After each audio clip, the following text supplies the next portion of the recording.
Thriti, and today my experiment is on electrostatics. So there are three methods by which you can charge an object. The first one is charging by conduction, the second one is charging by induction, and the third one is charging by friction, on which today my experiment is on. So basically, in charging by friction, when two neutral objects are rubbed against each other, one object may pull electrons away from each other, creating one positive object and one negative object. It works well for insulators. For this experiment, you'll be needing two scales, one plastic, one metal, and a bunch of small pieces of paper. Now rub the scale against your hair.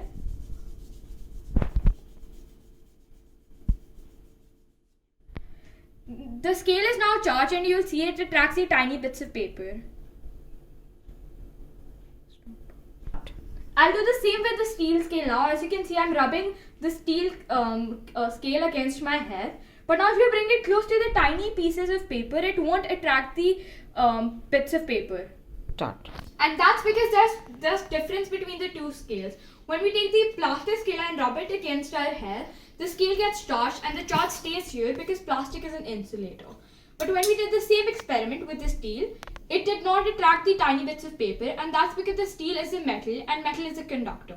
So the steel scale does get charged, but as it is a conductor, the charge easily passes to the body and the charge will no longer stay at the same place, and that is why it didn't attract the tiny bits of paper. Thank you.